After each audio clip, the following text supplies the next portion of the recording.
O mês de setembro encerra com a inflação dando o tom do mercado. Então vem comigo que é hora de mais um resumo da semana, mostrando o que aconteceu com os principais indicadores econômicos ao longo da última semana.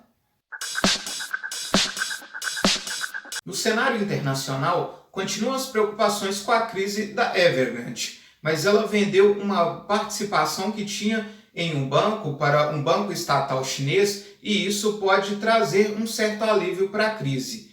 Mas o problema na China continua, pois o país está enfrentando uma crise energética.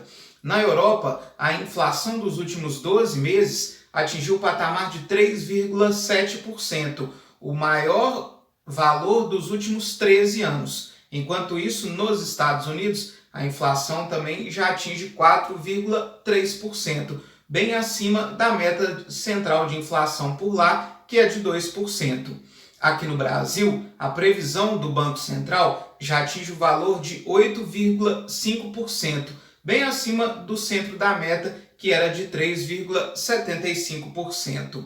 A inflação, de uma maneira geral, ela segue dando o tom do mercado e essa inflação ela reside principalmente nos combustíveis e nas commodities. Na Europa, a principal preocupação é com a subida do gás natural e o aumento da demanda. Está começando a época de frio, o inverno, lá no continente europeu e boa parte das residências usa gás natural para os aquecedores. Alguns países, como a Itália, por exemplo, já anunciaram que vão dar subsídio para os moradores poderem manter os seus aquecedores.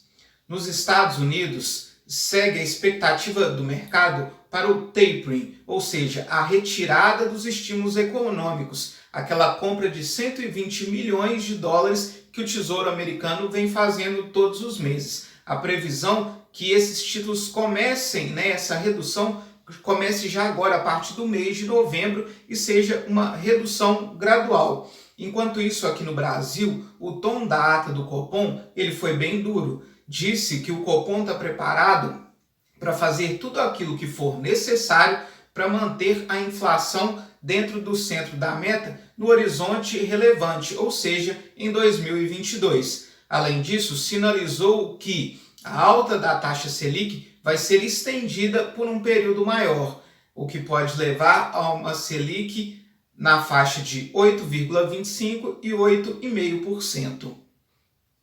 Enquanto isso, nas bolsas, no mês de setembro, foi de forte queda. Aqui no Brasil, o Ibovespa ele caiu quase 7%. Foi a maior queda desde que estourou a crise do coronavírus, lá em março de 2020, quando ela caiu mais de 30%. Isso se deve principalmente à preocupação com a inflação e à crise que foi instaurada entre os poderes no início do mês de setembro. Além disso, também nos Estados Unidos e na Europa, as bolsas fecharam em queda. Então agora nós vamos para os nossos indicadores econômicos. Começamos falando do nosso Ibovespa, que encerrou a semana com uma queda de 0,34%. Apesar da alta que nós tivemos na sexta-feira, no dia 1º de outubro, devido ao anúncio da farmacêutica Merck, que desenvolveu um remédio para a Covid-19 que reduz internações e mortes em 50%, isso levou a uma alta generalizada tanto da bolsa aqui quanto lá fora, não foi capaz de contornar a queda que aconteceu ao longo da semana. Lembrando que no mês de setembro a bolsa encerrou com uma queda de mais de 6%.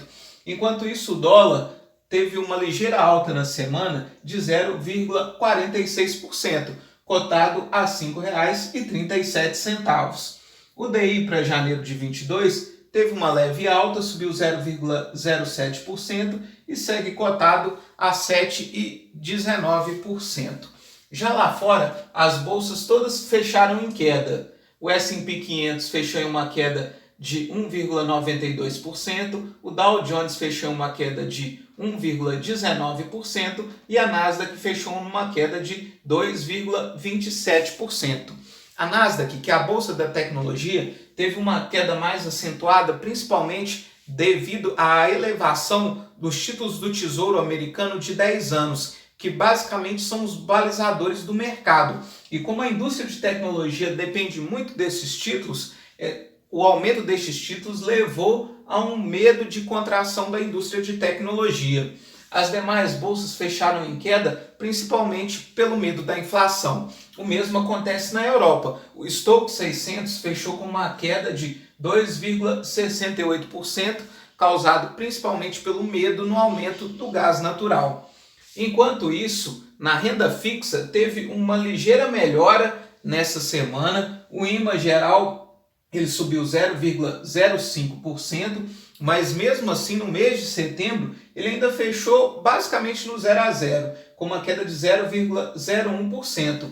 Os pré-fixados tiveram uma ligeira queda na semana de 0,06%, mas encerraram um mês em forte queda de 0,32%.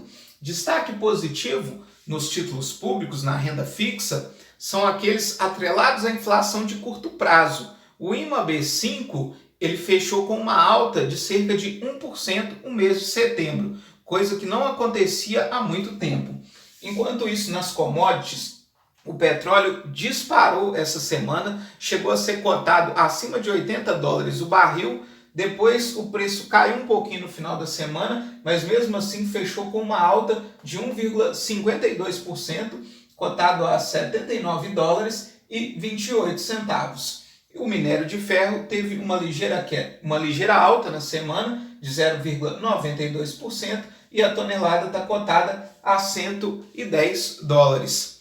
Para a semana que vem, a China começou um feriado que vai desde a sexta-feira e vai até o próximo dia 7, então deve haver baixa liquidez no mercado global, mas seguem as atenções principalmente em relação à crise energética lá na China.